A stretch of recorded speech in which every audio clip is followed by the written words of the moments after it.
سے گھر کی چابی لے لو، اخلاق اچھے کرو، جنت الفردوس میں گھر کی چابی لو۔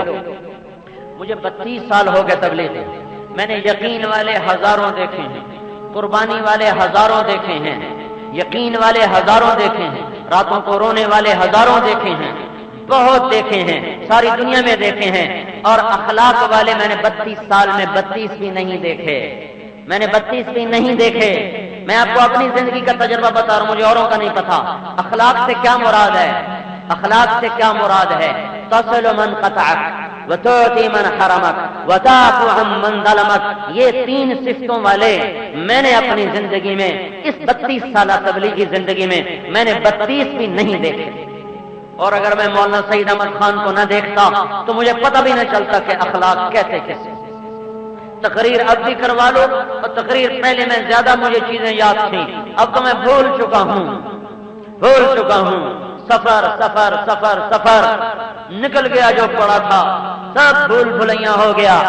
اس وقت میں زیادہ اخلاق کے بارے میں شاید بولتا، آج بھی میں بول سکتا ہوں، لیکن میرے بھائیوں یہ اتنا مشکل سبق ہے، جب تک کسی اخلاق والے کو دیکھو نہیں، اللہ کی قسم پتہ نہیں چلتا اخلاق کسے کہتے ہیں۔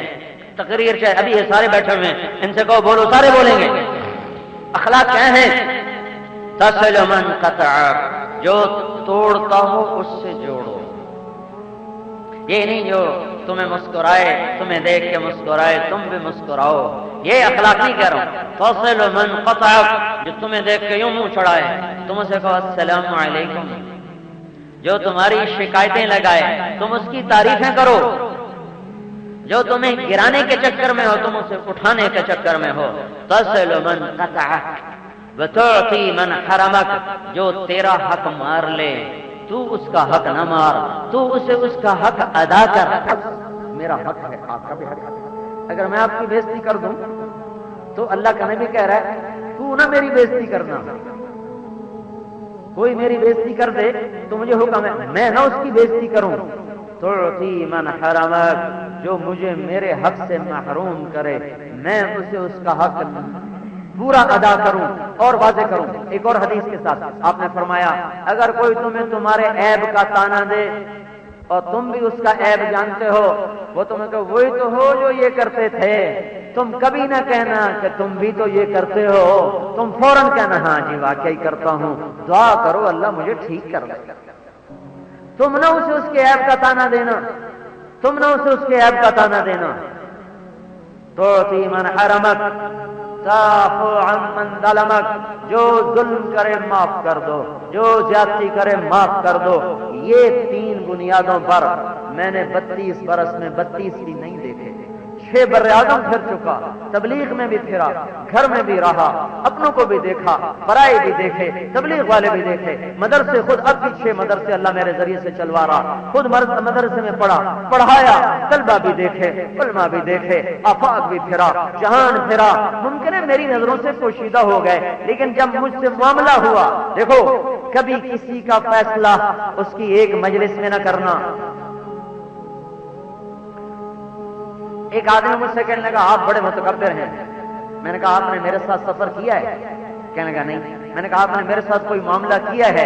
کہنے لگا نہیں۔ میں نے کہا پھر آپ نے اتنا بڑا دعویٰ کیسے کر دیا؟ میں متکبر ہوں یا میں متواضع ہوں؟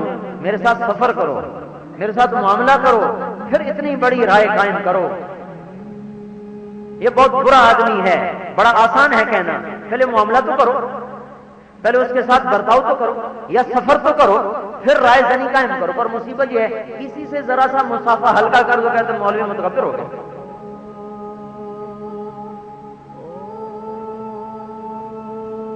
بڑی جلدی ہے۔ سفر کا کیا مطلب ہے؟ کھل جانا، سفر کھل جانا۔ جب آدمی سفر کرتا ہے تو اس کے اخلاق کھل جاتے ہیں، اس لیے سفر کو سفر کہتے ہیں۔ تو میں اپنی کہہ رہا ہوں، میں جتنوں سے پھرا، جتنوں نے میرے ساتھ معاملہ کیا اور میں نے جتنوں کے ساتھ معاملہ کیا، میں بھی بد اخلاق، میرے میں یہ 3 باتیں کوئی نہیں ہے۔ کہیں آپ یہ نہ سمجھیں کہ اپنے آپ کو بری ذمہ کر، میں بھی نہیں، میں نے بہت کم اس میدان میں دیکھا ہے لوگوں کو۔ اور یہ جن کو اوروں کی اصلاح کا فکر لگ جاتا ہے جو اوروں کی اصلاح کے چکر میں پڑ جاتے ہیں پھر لوگوں کے عیب دیکھتے ہیں.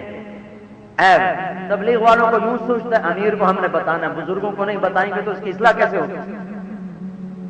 وہ اس چکر میں گم ہو جاتے ہیں. پھر اللہ تعالیٰ انہیں اپنے عیب دکھانے بند کر دیتا ہے. میں یوں کہوں دھنر دھنیے اپنی دھن پرائی دھنی کا پاپ نہ پن، تیری روئی میں 4 بنولے سب سے پہلے ان کو پن.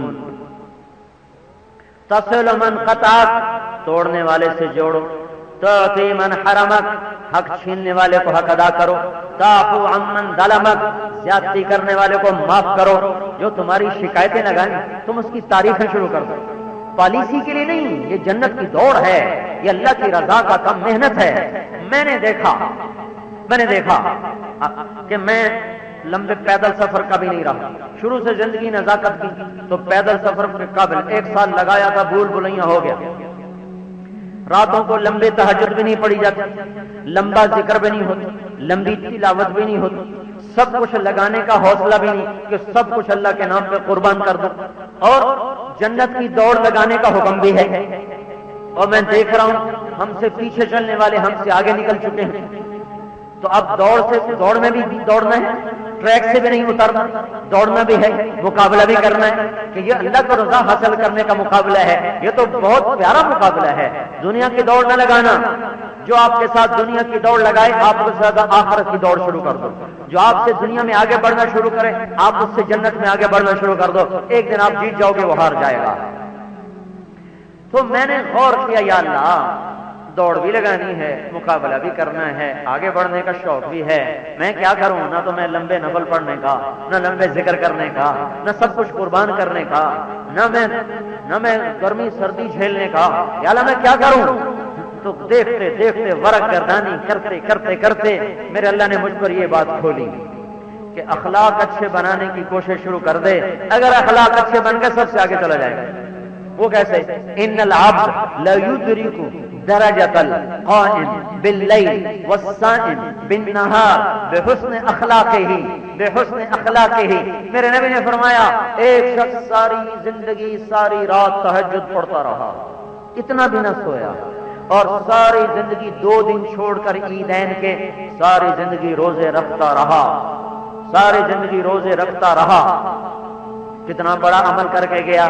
اچھے اخلاق والا اس سے بھی آگے ہوگا، اچھے اخلاق والا اس سے بھی آگے ہوگا. سبحان اللہ. میں نے کہا بھائی بات مل گئی. کوشش کریں گے، اللہ سے مانگیں گے، محنت کریں گے، کبھی گریں گے، کبھی اٹھیں گے، کبھی ہوگا کبھی نہیں ہوگا. نیت تو کر لی. آپ سے بھی کہتا ہوں آج یہاں رنجشیں مٹا کے اٹھو، نفرتیں نکال کے اٹھو، قدورتوں کو دفن کر دو. جو گالی دے اسے دعا دو. ہاں ایک بار بھی سن لو، ساری رات تہجد پڑھنی آسان ہے، جو یوں منہ پھیر جائے اس کو آگے بڑھ کے سلام کرنا مشکل ہے. آپ کا نفس کہے گا مجھ سے 30 سپارے قرآن پڑھوا لو، پر جس نے منہ پھیرا ہے میں اس کو سلام نہیں کروں گا. کہے گا مجھے الٹا لٹکا دو، پر جس نے مجھے سلام نہیں کیا میں سلام نہیں کروں گا. وہ کہے گا مجھے 1 سال پیدل چلا لو گلگت کے پہاڑوں سے لے کر سندھ کے صحراؤں تک، لیکن جو میرا حال پوچھنے نہیں آیا میں اسے پوچھنے نہیں جاؤں گا.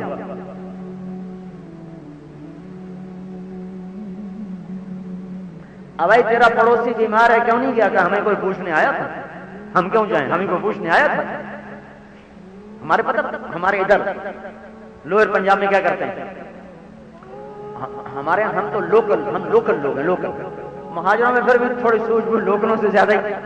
تو اب تو خیر سارے پتہ نہیں کوئی لوکل ناراض نہ ہو جائے، جیسے میں اپنے آپ کو شامل کر کے تو کہہ رہا ہوں نا. تو ہمارے یہاں جو ہے کوئی مر جائے تو دیکھتے ہیں کہ بھائی فلاں آدمی جنازے پہ آیا تھا. ہاں جی آیا تھا. اچھا فلاں کون نہیں آیا تھا؟ کب آیا تھا؟ فلاں دن آیا. اب ان کا کوئی مر گیا، اطلاع آ گئی تو پتہ کریں گے اور ہمارے جنازے میں آیا تھا؟ کہ نہیں آیا تھا. نہیں سے جان دے کل ویسا ہے نہیں جانا کل ہو جانا. وہ خدا دے بندے جنازہ کوئی ساڑی باری آیا جو اسی جا گئی. اجی کوئی چھوٹے ہیں اس کو کیا کہتے ہیں؟ ٹکی اتنے ٹکی رکھی. ہمارے ملتان کے ٹکی اتنے ٹکی رکھی. جیسا کیا ویسے کریں گے. میں نے ایک کو سنا ہمارے علاقے کا زمیندار، میں نے کہا ساڑے براد مرن دے نا تریے دیں آیا تریے دیں اصا بھی تریے دیں گئے ہیں ہم فلانا سردار مرے آئے اسی میں ٹکے اتنے ٹکا رکھے. یہ اخلاق تو عام ہیں. جو روٹی پوچھے اس کو پوچھو, جو سلام کرے کرو, جو نہ کرو اسے کو نہیں کرو.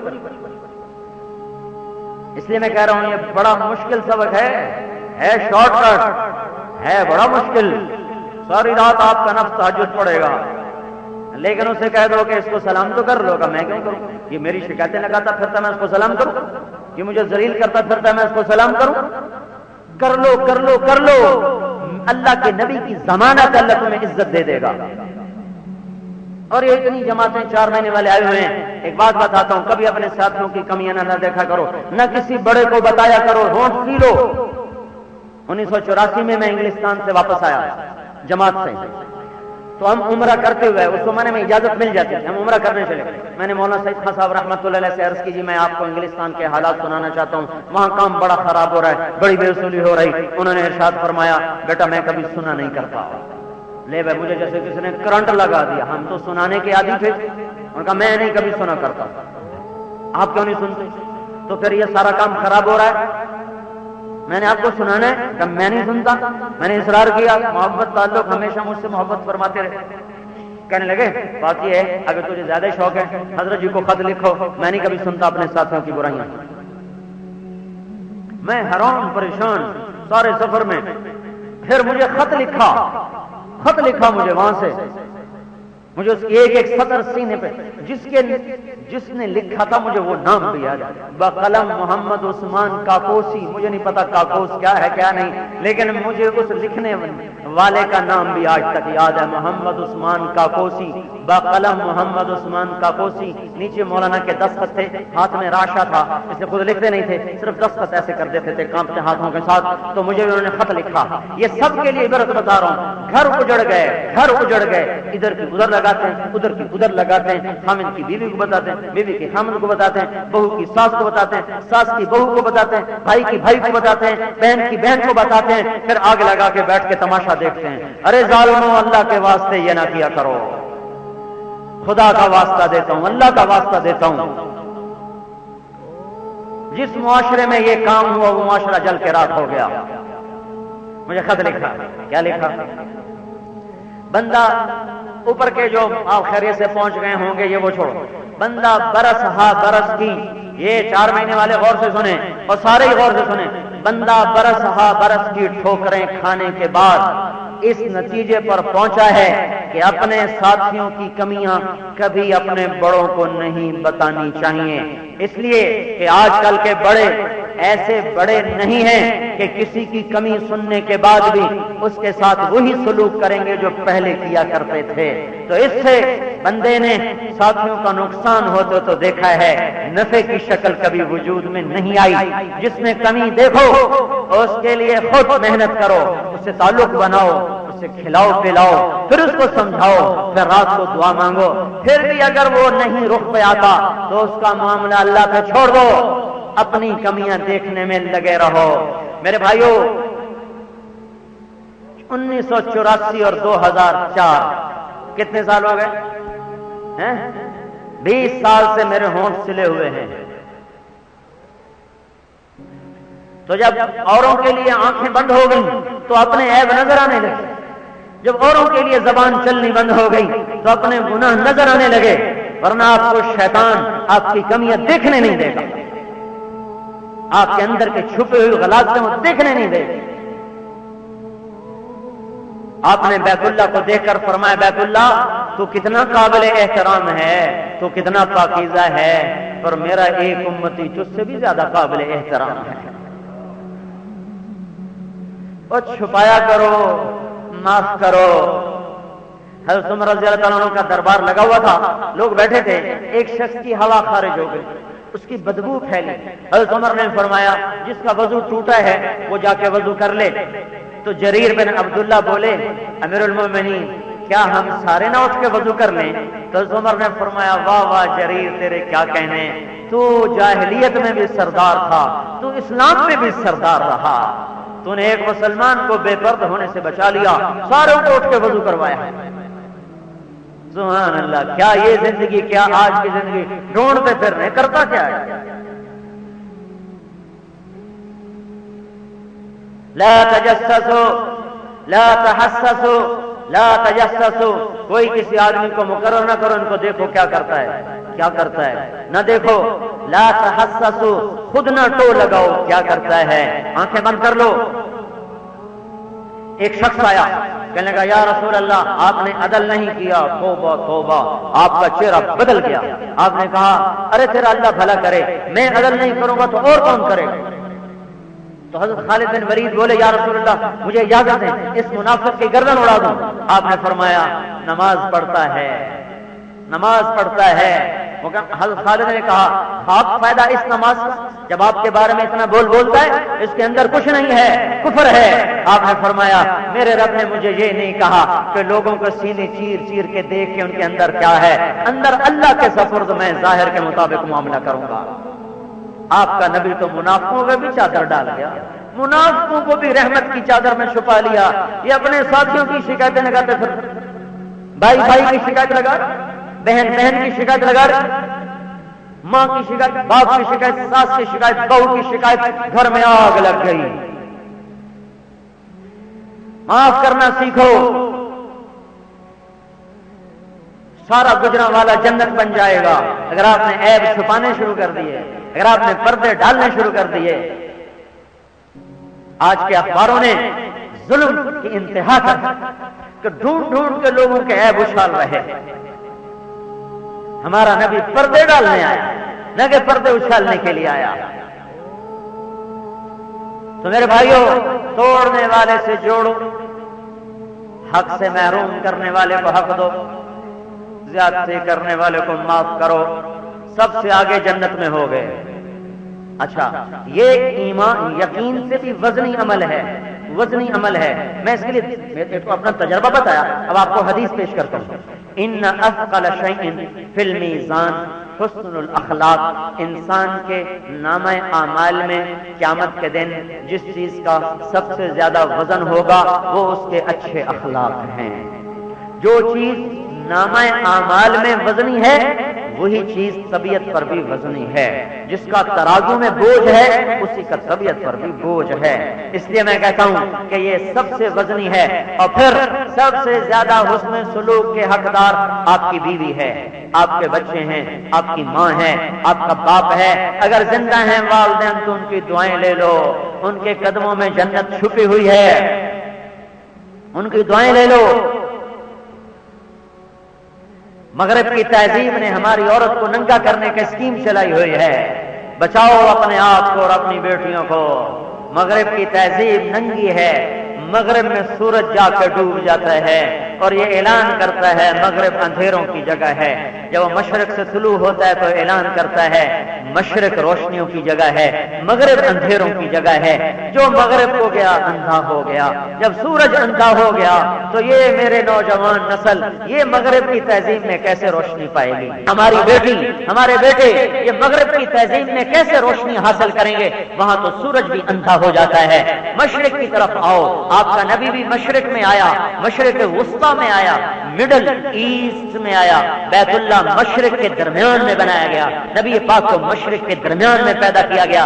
ہم مغرب کی تہذیب والے نہیں، ہماری تہذیب ہے اپنی بیٹیوں کو فاطمہ کی بیٹیاں بناؤ، اپنی بیٹیوں کو عائشہ کی بیٹیاں بناؤ، خدیجہ کی بیٹیاں بناؤ۔ یہ قیامت کو اٹھیں تو فاطمہ اور عائشہ کی بیٹیاں، خدیجہ ام سلمہ، صفیہ جویریہ کی بیٹیاں بن کے اٹھیں۔ یہ مغرب کی ننگی عورت بن کے نہ اٹھیں ورنہ تباہ و برباد ہو جائیں گے، کچھ پلے نہ رہے گا۔ دیکھتے نہیں ہو مغرب کی عورت ماں کے روپ میں ختم ہو چکی ہے، بہن کے روپ میں ختم ہو چکی ہے، بیٹی کے روپ میں قابل قبول نہیں، ساس کا روپ کوئی نہیں، دادی کا روپ کوئی نہیں، خالہ کا روپ کوئی نہیں، پھوپھی کا روپ کوئی نہیں، چاچی کا روپ کوئی نہیں، مامی کا روپ کوئی نہیں، نند کا روپ کوئی نہیں۔ اس کا صرف ایک روپ ہے، اس کا صرف ایک روپ ہے۔ بیوی کا روپ بھی کوئی نہیں، وہ صرف محبوبہ ہے، وہ صرف معشوقہ ہے۔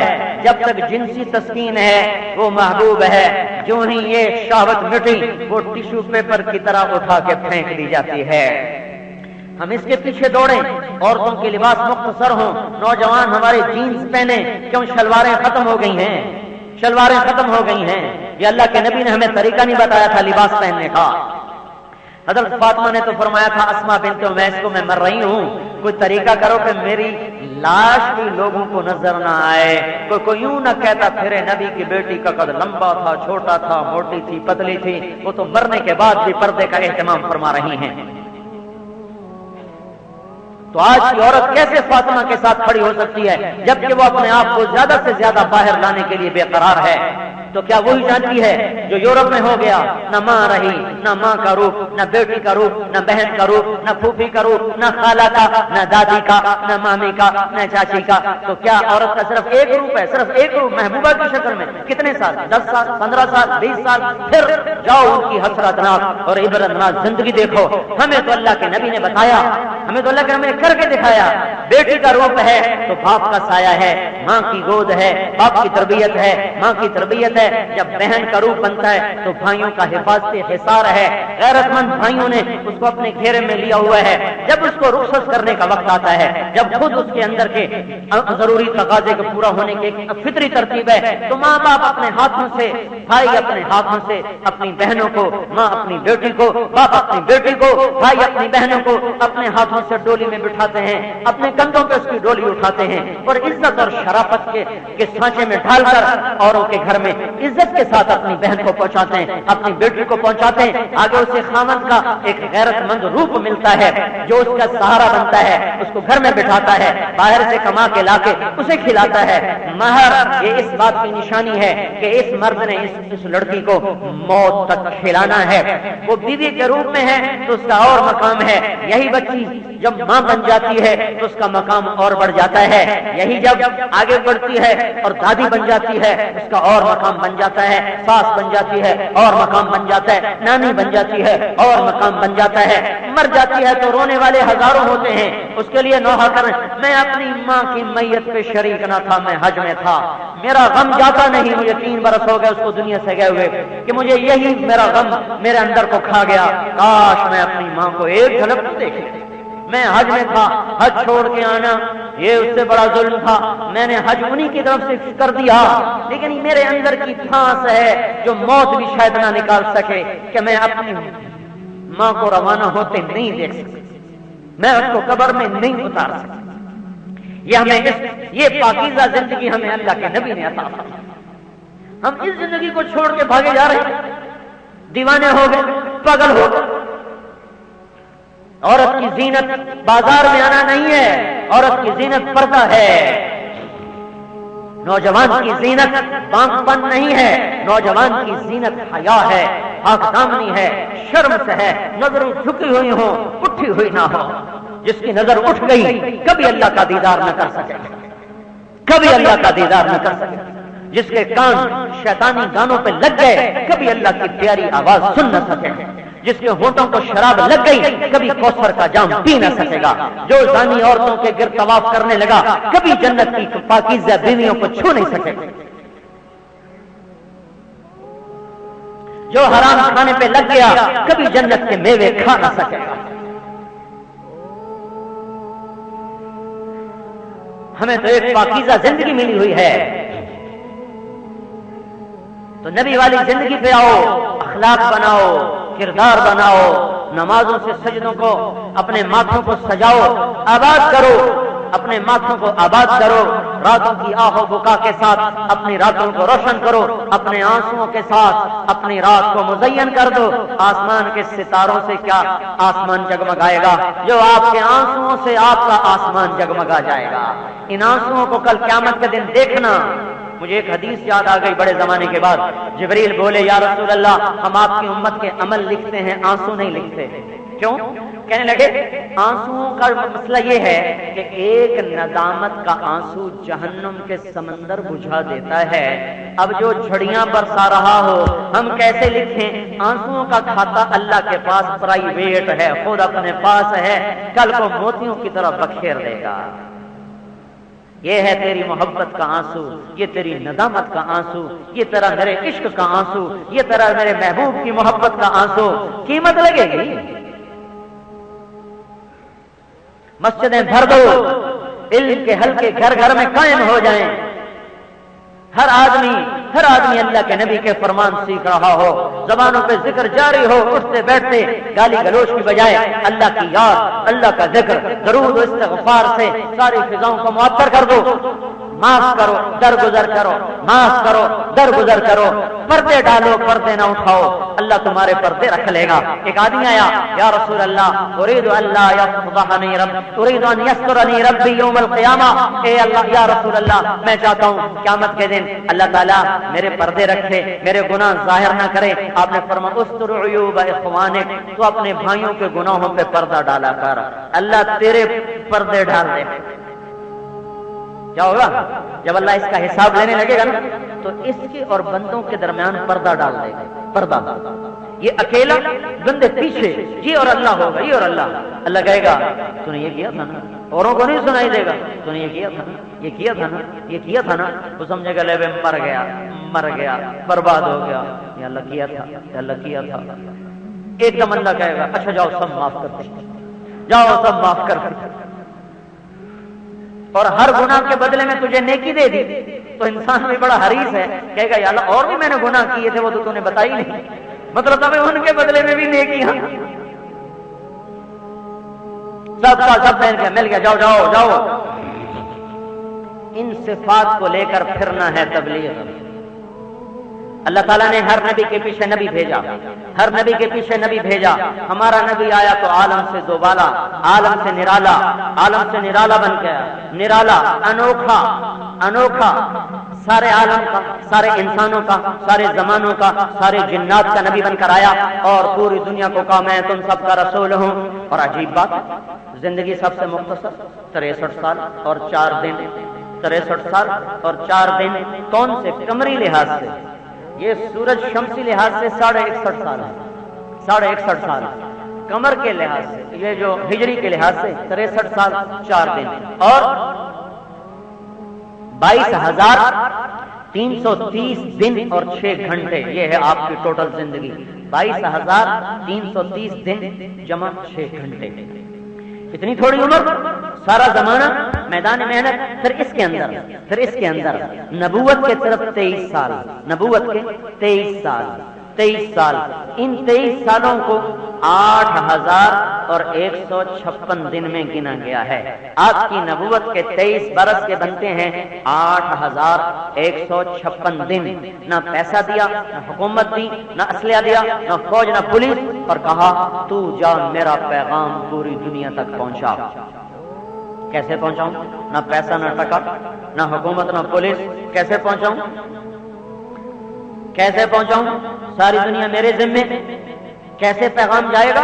کم از کم اللہ نوح علیہ السلام کی عمر تو دے دیتا ہمارے نبی کو، تو آج ہم بھی سارے صحابی ہو جاتے نہیں، چونکہ نوح علیہ السلام 1450 سال جیے، تو ابھی تو 1423 سال پورے ہوئے ہیں، اب سب گجران والا صحابی ہوتا نہیں، سارا پاکستان صحابی ہوتا، پر اللہ تعالیٰ نے کہا نہیں، بس 23 سال، بس 63 سال، آ جاؤ، چلے گئے۔ تو اب پیچھے کون کرے گا؟ پیچھے کون کرے گا؟ کنتم خیر امت، اللہ تعالیٰ ہماری تعریف کر رہا ہے، تم بڑے اچھے ہو، بڑے اچھے ہو۔ وہ کیسے یا اللہ؟ اخرجت، تم نکل گئے گھروں سے، نکل گئے گھروں سے، کہاں؟ لوگوں کے لیے، للناس، لوگوں کے لیے، کیا کرتے ہو؟ تأمرون بالمعروف، بھلائیاں پھیلاتے ہو، اور کیا کرتے ہو؟ تنہون عن المنکر، برائیوں سے روکتے ہو، اور کیا کرتے ہو؟ وتؤمنون باللہ، اللہ پہ ایمان لاتے ہو۔ مجھے اس جملے کا ایک مطلب سمجھ میں آیا ہوا ہے، میں نے کسی تفسیر میں نہیں پڑھا، لیکن مطلب ایمان کو پیچھے ذکر کیا گیا۔ ایک تو وجہ حضرت شیخ نے لکھی کو ہے، ایک وجہ میرے سمجھ میں اللہ نے ڈالی، وَتُؤْمِنُونَ بِاللَّهِ، ایمان یہاں اخلاص کے معنی میں ہے کہ میرے لیے گھر چھوڑتے ہو، لوگوں کو بھلائی پہ لاتے ہو، برائی سے روکتے ہو، اور عوض مجھ سے لیتے ہو، لوگوں سے نہیں لیتے ہو۔ تؤمنون باللہ، اس کا معاوضہ مجھ سے لیتے ہو، اخلاص۔ کنتم خیر امہ، اللہ ہماری تعریف کر رہا ہے، کچھ پتہ بھی چل رہا ہے؟ اللہ ہماری تعریف کر رہا ہے، بڑے اچھے، بڑے اچھے۔ تو اچھوں کو برا کام تو نہیں دیا جا سکتا، سب سے بڑا اللہ، سب سے بڑا اللہ، تو اللہ نے جو دین بھیجا وہ سب سے خوبصورت، ومن احسن من اللہ حکما لقوم یوقنون، کوئی ہے اللہ سے زیادہ خوبصورت فیصلہ کرنے والا؟ پھر ومن احسن دینا ممن اسلم وجہہ للہ، کوئی ہے اسلام سے زیادہ خوبصورت مذہب پیش کرنے والا؟ دیکھو 3 لفظ ہیں عربی میں، ایک ہوتا ہے حسن، ایک ہوتا ہے حسین، ایک ہوتا ہے احسن۔ حسن، حسین، احسن۔ حسن خوبصورت، اچھا۔ حسین بہت خوبصورت، بہت اچھا۔ احسن سب سے زیادہ خوبصورت، سب سے زیادہ اچھا۔ بات واضح ہوئی؟ حسن اچھا خوبصورت، حسین بہت خوبصورت بہت اچھا، احسن سب سے زیادہ خوبصورت، سب سے زیادہ اچھا۔ تو اب اللہ نے کہا من احسن دینا ممن اسلم وجہہ للہ، کوئی ہے اسلام سے زیادہ خوبصورت دین پیش کرنے والا؟ کوئی ہے جس کا مذہب اسلام سے زیادہ خوبصورت ہو؟ تو ایک بات تو طے ہو گئی کہ ہمارا دین سب سے زیادہ خوبصورت ہے۔ پھر اللہ تعالیٰ نے کہا قل عبادی یقول التی ہی احسن، میرے حبیب اپنے میرے بندوں سے کہو وہ بات کریں جو سب سے زیادہ اچھی ہے، جو سب سے زیادہ اچھی ہے وہ بات کریں۔ یہ بات ہو گئی۔ پھر فرمایا فبشر عباد الذین یستمعون القول فیتبعون احسنہ، اچھا بول بولیں انہیں میری طرف سے خوشخبری دے دو۔ اب ہمیں تجسس ہوا تو سب سے اچھا بول کون سا ہو سکتا ہے؟ سب سے اچھا بول پھر کون ہے؟ وہ کیا ہے؟ تو اللہ کا شکر ہوا، اللہ تعالیٰ نے اس کو ہمارے ذمہ نہیں کیا، خود ہمیں بتا دیا، خود ہمیں بتا دیا۔ اور میں تمہیں بتاتا ہوں یہ کام کرو، اس سے اچھا کام کوئی نہیں۔ اللہ سب سے خوبصورت، اس کا نبی اس کے بعد سب سے خوبصورت، اس کا دین سب سے خوبصورت۔ جو کام میرے نبی نے کیا وہ کام سب سے زیادہ خوبصورت۔ اب ایک آیت سنیں، ومن اس کا ترجمہ ہے کوئی؟ میں اس کا ترجمہ اپنی طرف سے کر رہا ہوں، قواعد کے اندر ہے، قواعد سے باہر نہیں۔ ومن ہے کوئی میرے مقابلے میں؟ ایک پہلوان اکھاڑے میں آتا ہے، وہ ایسے ہاتھ اٹھاتا ہے کوئی میرے مقابلے میں؟ ہے کوئی میرے مقابلے میں؟ تو جو کمزور ہوتے ہیں سارے دبک جاتے ہیں۔ ہے کوئی؟ خالد بن ولید جو تھے نا ویسے میدان میں چکر لگایا کر کہتے ہے کوئی میرے مقابلے میں؟ ایک دفعہ نا دمشق کی لڑائی میں رومانوس نے کہا آج وہ آئے تھے رومانوس اور ایک تھا رومی سردار، اس کا نام اسرائیل تھا، نام اسرائیل تھا۔ ان دونوں میں ٹھنڈی تھی، ایک کہتا تھا مجھے سرداری مت دو، مجھے تو جب آیا نا مقابلہ آیا نا تو خالد بن ولید نے چکر لگایا ہے کوئی میرے مقابلے میں؟ تو رومانوس تو پہچانتا تھا وہ اسرائیل لینے آیا تھا، انہوں نے کہا تو جا اس کا مقابلہ کر، تو جا اس کا مقابلہ کر۔ انہوں نے کہا اچھا میرے ساتھ ایک ترجمان کرو، تو ایک ترجمان ساتھ کیا۔ تو خالد بن ولید دیکھنے میں نا بڑے لمبے چھوڑے نہیں، قد لمبا تھا، جسم پتلا تھا، تو کوئی پہلوان نظر نہیں آتا۔ تو اس نے کہا یہ جو ہے نا اس کو ڈراؤ کہ تیرے سامنے رومن پہلوان آیا ہے، بڑا زبردست ہے۔ انہوں نے کہا میں بھی کرتا ہوں۔ تو ترجمان کہنے لگا تجھے پتا یہ کون ہے؟ کہ کون ہے؟ کہ یہ اسرائیل ہے، اس میں بامسمہ، یہ تیری موت ہے جو تیرے سر پہ آ چکا ہے، یہ رومن امپائر کا رکن ہے۔ خالد بن ولید نے کہا تو جانتا میں کون ہوں؟ کہا نہیں، کہا میں خالد بن ولید ہوں، اسرائیل کا اسرائیل بن کے آیا ہوں۔ وہ جب ترجمان نے سنا نا کہ یہ خالد بن ولید ہے، پھر اس نے مزید کھڑے ہونے کی تکلیف گوارا نہیں کی، سر پٹ پیچھے بھاگا۔ وہ کہنے لگا تو کہاں جا رہا ہے؟ ان کا یہ موت ہے، اس کی تلوار سے کوئی نہیں بچتا۔ ترجمان آگے آگے اور پہلوان پیچھے پیچھے، دونوں ہی بھاگ گئے۔ ہے کوئی تو قرآن بولا ومن احسن قولا ممن دعا الى الله وعمل صالحا وقال انني من المسلمين۔ یہ پتہ کیا ہے؟ اللہ نے عمل کو شکلیں دے دیں، عمل کو شکلیں دے دیں۔ اللہ نے یوں سمجھو تبلیغ کو ایک شکل دی، تبلیغ کو ایک شکل دی، تبلیغ کو ایک وجود دیا، ایک پہلوان کی طرح تبلیغ کو وجود دیا، پھر اس کو اکھاڑے میں اتارا، پھر اللہ نے تبلیغ سے کہا بول بول بول۔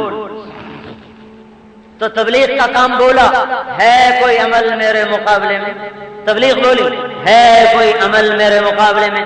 ومن احسن قولا ممن دعا الى اللہ وعمل صالحا وقال اننی من المسلمین. یہ الفاظ کے ترجمے کی بات نہیں کر رہا ہوں، جو الفاظ میں خوبصورت مطلب چھپا ہوا ہے وہ نکال رہا ہوں، وہ نکال کے بتا رہا ہوں کہ یہاں اللہ تعالیٰ تشبیہ دے رہا ہے اس تبلیغ کے کام کو ایک وجود سے، ایک پہلوان سے جو اکھاڑے میں کھڑا ہوا ہے اور ایسے اس نے بازو اٹھایا ہوا ہے، کہہ رہا ہے کوئی عمل میرے مقابلے میں. تبلیغ بولی ہے کوئی عمل میرے مقابلے میں، ہے کوئی میرے مقابلے میں. کیا ہے تو کیا ہے؟ کہ میں اللہ کی طرف بلانے والا ہوں. تبلیغ میں کیا ہوں؟ میں اللہ کی طرف بلانے والا ہوں. تمہارے پاس ہے کچھ؟ ہاں تہجد ہے، نفل ہے، روزہ ہے، یہ صدقہ ہے، یہ خدمت ہے، یہ ویلفیئر سوسائٹی ہے، یہ ہے، یہ ہے، یہ ہے، یہ ہے، یہ ہے میرے پاس. ارے جا جا، یہ تیری اپنی سوچ ہے. میں قرآن بول رہا ہوں. ومن احسن قولا ممن دعا الی اللہ. ہے کوئی کون؟ یا اللہ. ہے کوئی کون؟ یا اللہ. جو میری طرف بلا رہا ہو، جو لوگوں کو کہہ رہا ہو لوگوں اللہ کی مان لو، اس کے نبی کی مان لو. کوئی ہے اس سے خوبصورت عمل کرنے والا؟ جس نے خوبصورتی کا فیصلہ کرنا ہے، جس نے ترازو کو تولنا ہے، سمجھ رہے ہو، جس نے وزن کرنا ہے، وزن کرنے والا اللہ، ترازو لگانے والا اللہ، عمل کے معیار قائم کرنے والا اللہ، وہ اللہ کہہ رہا ہے جو بستر اٹھائے، گھر کو چھوڑے، کبھی عرش پر، کبھی فرش پر، کبھی در بدر، کبھی ان کے گھر، غم عاشقی تیرا شکریہ میں کہاں کہاں سے گزر گیا. یہ دیکھو دیکھو دیکھو، یہ جا رہا بستر اٹھائے ہوئے اور لوگوں کو کہتا پھیر رہا ہے.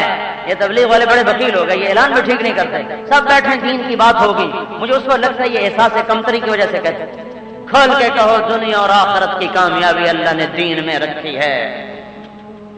جتنے پرانے ہو جاتے ہیں نا اتنے اعلان مختصر کر دیتے ہیں، نئے نئے کو پھنساتے ہیں، اپنے آپ کو سمجھتے ہیں ہمیں تو سمجھ میں آ گیا، اس کو سمجھانا ہے. دیکھو ایک اس سے بچو، کام سمجھاؤ، کام سمجھاؤ، کام سمجھاؤ. کا یہ جملہ بڑا خطرناک ہے، بڑا خطرناک ہے. سارے اسکول ماسٹر بنتے جا رہے ہیں.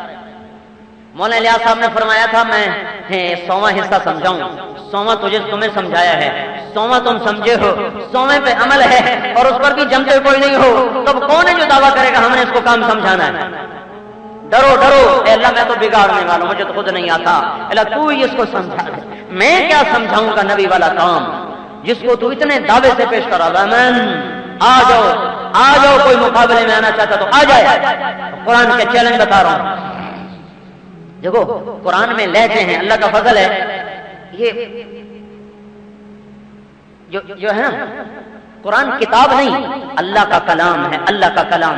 اور زندہ ہستی جب بولتی ہے تو اس میں اتار چڑھاؤ ہوتا ہے. مجھے 2.25 گھنٹے ہونے کو ہیں تو اب میرا کلام ایک طرح تو نہیں چل رہا ہے، بلکہ اگر اوپر نیچے اتار چڑھاؤ. قرآن میں اتار چڑھاؤ ہے، اتار چڑھاؤ ہے، اتار چڑھاؤ ہے. جیسے اللہ کبھی ہیبت میں بولتا ہے، کبھی محبت میں بولتا ہے، کبھی لطافت میں بولتا ہے، کبھی شدت میں بولتا ہے، کبھی دھمکی میں بولتا ہے، کبھی خوشخبری میں بولتا ہے. چونکہ ہماری بدقسمتی ہے کہ ہم عربی جانتے ہیں اور جس درجے کی ہم نے پڑھی اس درجے پر بھی جا کر یہ سمجھ پیدا نہیں ہوتی. یہ ہماری بدقسمتی ہے. ہمیں اہل زبان میسر نہیں. خیر بات اور طرف چلی جائے گی. تو یہ ایک لہجہ ہے، لہجہ قرآن چل رہا ہے. کون کا جو میری طرف بلا رہا ہو اس سے بڑھ کر کسی کا عمل ہے؟ میں بہت سے بھائی کہتے ہیں بھائی میاں حلال کماؤ یہی کافی ہے، ماں باپ کی خدمت کرو یہی کافی ہے، بچوں کو کھلاؤ یہی کافی ہے، میں ٹھیک اپنی کمائی میں چلوں یہی کافی ہے، میں اپنی ڈیوٹی صحیح ادا کروں میری یہی تبلیغ ہے. تو اللہ تعالیٰ کا شکر ہوا اللہ نے یہ سارے بت توڑ دیے. اگر یہی خیال صحابہ بھی کر لیتے وہ تو جنتی تھے. یہ جو آدمی کہہ رہا ہے میں اپنی ڈیوٹی ٹھیک دوں گا میری یہی تبلیغ ہے. ابھی لاہور میں میں اپنا ٹھیک پڑھاؤں میری یہی تبلیغ ہے، مجھے یہی کافی ہے. تو میں یہ کہہ رہا ہوں صحابہ تو جنتی تھے، انہوں نے کیوں نہ کہا ہمیں تو جنت کی بشارت مل گئی، ہمیں یہی کافی ہے؟ وہ تو پاگلوں کی طرح نکل گئے، او کہاں کہاں جا گرے اور مرے۔ تو ہمارے پاس تو پتہ بھی نہیں، جو میں کہہ رہا ہوں میرے لیے یہی کافی ہے، اگر اللہ نے کہہ دیا نہیں نا کافی ہے پھر کیا کریں؟ تو اللہ نے ہمیں سمجھا میرے بندو اگر تمہیں میرا قرب چاہیے اور سب سے بڑا عمل چاہیے، وَمَنْ أَحْسَنُ قَوْلًا مِّمَّنْ دَعَا إِلَى اللَّهِ وَعَمِلَ صَالِحًا وَقَالَ إِنَّنِي مِنَ الْمُسْلِمِينَ، ہے کوئی دنیا میں اللہ کی طرف متوجہ کرنے والے سے خوبصورت بات کرنے والا؟ دنیا کا سب سے خوبصورت بول ہے اللہ کی طرف بلانا، سب سے خوبصورت بول ہے اللہ کی طرف متوجہ کرنا۔ اس کو یقین سے کہو، دنیا اور آخرت کی کامیابی اللہ کے حکموں میں ہے، اس کے دین میں ہے، تاکہ جو آپ کا بیان نہیں سنتا کم از کم آپ کی دعوت تو پوری سن لے۔ بیٹھنا بھائی دین کی بات ہوگی، سبحان اللہ۔ اس سے خوبصورت نغمہ کوئی نہیں ہے، اس سے خوبصورت بول کوئی نہیں ہے۔ مجھے جو ہے نا، مجھے اللہ تعالیٰ نے کالج سے نکالا، مدرسے میں ڈالا، تو میں آیا اپنے جذبے کے ساتھ، میں نے پاگلوں کی طرح پڑھا، کتابیں حفظ کر لی، یاد، جو کتاب پڑھی زبانی یاد، جو کتاب پڑھی زبانی یاد۔ تو مجھے جنون تھا کہ میں پڑھاؤں، جو شوق جو ادھر لگا، پڑھانا ہے پڑھانا ہے۔ جب میں رائے میں پیش ہوا تو بھائی عبداللہ صاحب نے فرمایا اس کو صرف تبلیغ میں ڈال دیں۔ میں ہکا بکا سانس اوپر کا اوپر، نیچے کا نیچے، یوں لگے جیسے زمین اوپر چلی گئی آسمان نیچے آ گیا، مجھے ہضم ہی نہ ہو۔ یہ کیا ہوا؟ 8 برس مر گئے پڑھ پڑھ پڑھ پڑھ کے، اور اب کہہ رہے ہیں پڑھانا نہیں بس صرف تبلیغ میں پھر۔ اللہ کا شکر ہے کہ اللہ تعالیٰ نے توفیق دی ماننے کی بھی، اطاعت کی بھی، جیسے فرمائیں گے انشاءاللہ وہی کریں گے۔ محسن کے سامنے تو کتا بھی نہیں گھورتا، ہم انسان ہیں، ہم کیسے گھوریں گے؟ ہمارے محسن ہیں، ہم کیسے ان کو آنکھ نکالتے؟ تو میرا وہ ذوق آج بھی اندر دفن ہے، مرا نہیں ہے۔ مجھے کبھی کبھی میں کتابیں دیکھتا ہوں، آپ یقین میں اپنی لائبریری کو دیکھ کے ایسے روتا ہوں جیسے بچے روتے ہیں۔ کئی دفعہ ایسا ہوا بھائی، اس کو میری تعریف نہ سمجھ رہے نا، اللہ مجھے بڑے بول سے بچائے، ایسے منہ پہ آ گیا، میں اگلی بات کرنی اس لیے میں نے یہ ایسے بک دیا آپ کے سامنے، تو اللہ مجھے تکبر سے بچائے، اللہ مجھے بڑے بول سے بچائے۔ آپ کا اپنا ذوق بتا، تو مجھے خیال آتا، کتابیں پڑھتا، ادبی چیزیں، پھر میری فطرت میں ادب ہے۔ میرا باپ تھا زمیندار لیکن ادیب شاعر آدمی تھا، غالباً اسی کی وراثت سے مجھے یہ بات مل گئی فطری طور پر، تو مجھے یہ شوق تھا۔ تو کبھی کبھی ہائے نکلتی کیا، پھر کے بالکل ہی پہیا بن گئے۔ تو ایک دن میں اس آیت پہ غور کر رہا تھا تو مجھے خیال آیا، اللہ کے بندے چلو لوگ تیرا مقفع مسجع کلام سنتے کہتے واہ واہ واہ واہ کیا چٹک مٹک پھٹک کر کے رکھ دیا۔ آج کل کی فصاحت بھی ہے، لہک مہک چہک اٹک پھٹک مٹک۔ میں نے پڑھی ہیں کتابیں، اللہ ان کو ہدایت ہے، انہوں نے فصاحت کس چیز کو بنا دیا؟ شعر و شاعری اوپر نیچے الٹی سیدھی، قافیہ ردیف، ایک عجیب قسم کا چیستان بنا دیا۔ عبداللہ ابن مقفع نے لکھا ہے، جو عرب کا سب سے فصیح آدمی گزرا ہے، کہ فصیح کلاموں سے کہتے ہیں جو ایک ان پڑھ آدمی بھی آسانی سے سمجھ جائے کہ اچھا یہ مطلب ہے، اس کو فصیح کلام کہتے ہیں۔ ابوالکلام آزاد جو تھے نا، وہ تھے وزیر زراعت، ان کو سکھ ملنے آئے پنجاب سے۔ وہ مولانا تو واقعی ابوالکلام تھے، اب انہوں نے موسم کا حال پوچھنا چاہا۔ ہاں بھائی، فضائے بسیط کیسی رہی؟ ابر باران ہوا کہ نہ ہوا؟ زمین سبزہ زار ہوئی کہ نہ ہوئی؟ تو وہ سکھ